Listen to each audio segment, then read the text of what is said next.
All right, get ready for a tech treat because following today's tech update, we're going to be showcasing a standout call for my weekend show. It's called The Kim Komando Show, of course. The thing about artificial intelligence is that it's always trying to learn. From what it learns, it later plagiarizes. But what happens when AI runs out of human-generated content? I'm Kim Komando for SimpliSafe. Save 20% on a new SimpliSafe system with a Fast Protect plan at simplysafekim.com. If AI needs research but has exhausted all human-generated material it can find, some of these large language models, OpenAI, Microsoft, and others, begin using synthetic data. That's a fancy phrase for research created by AI itself. Much of it is far-fetched and incorrect. And this is when AI flies off the rails with nonsensical answers. For example, in only a few minutes, one trial using synthetic research about medieval architecture between two AI systems descended into a silly but spirited discussion about jackrabbits. This is just one more reminder. Never turn your back on AI.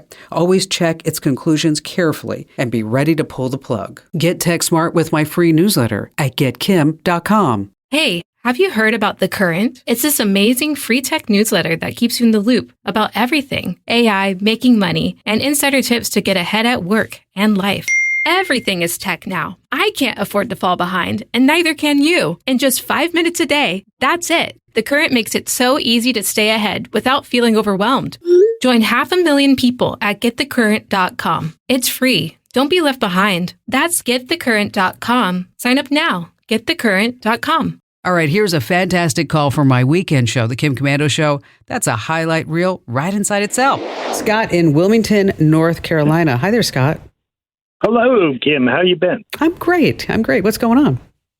Well, a couple weeks ago, you did a segment on cars and privacy and data collection, and I was curious, what year did that really start in earnest? In other words, I tend toward older model cars just for the reason I value my privacy. So I was wondering, at what point am I going to have to start really doing research to find vehicles that don't really do this, or can the computers be disabled? So what bothers you the most about the data tracking that happens in your car? Well, just, where I drive, how much I drive, how fast I'm going, how fast I'm not going. It just, in general, I'm kind of a privacy nut. Yeah, it's so hard to have privacy today, isn't it? Yes.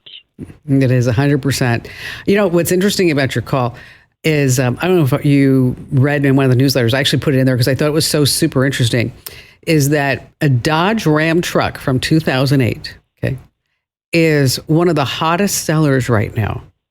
And they're still making it, the 2008 model. This is not a model that's from 2024. This is the 2008 model, the Dodge Ram truck, specifically because a lot of people don't like this tracking.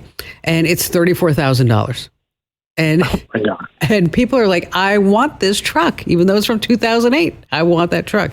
I don't know if you remember the OnStar commercials in the early 2000s. Remember those? Yeah. That was kind of the start of a lot of the tech coming into the cars, because it had the location data, driving habits, vehicle diagnostics, and stuff like that. And then when we start hitting 2010, then it really, really ramps up. And then we get into truly connected cars as we have now that are basically just floating computers on wheels. So if there was a car that you were looking for, I'd probably look at something in the 2000s.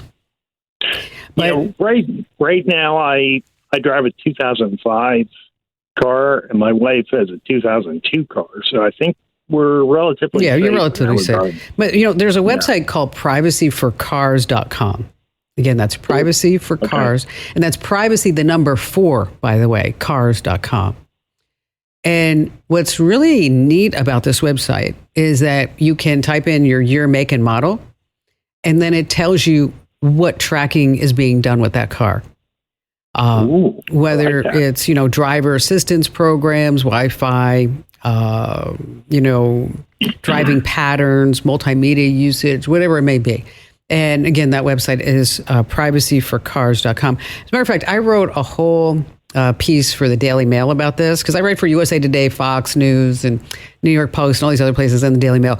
But if you hang on the line, Scott, Amber's going to give you a link to the column that I wrote. It's down there where it says privacyforcars.com, Amber. And it's a column that I wrote all about how your cars are truly connected computers. And here's what the data is that's being collected. And then I talk about this Privacy for Cars website that basically the way that they make money is that they do a factory reset on used cars so that if you buy a used car, you don't get everybody else's data. And in doing this, they put up this kind of like I guess you say, little tool where you can, again, put in your make, model, and year of your car, and then you can see exactly what it's tracking about you. So, Scott, thank you for your call, and hang on so we can send you out that link. A standing ovation to you for tuning in. Yay! Now, if you're puzzled by a tech issue, here's your call to action. Head to komando.com, select Email Kim. I read each and every note like it's the final round in a tech trivia game. And you can amp up your tech know-how by getting my free daily newsletter. It's just waiting for you over at getkim.com.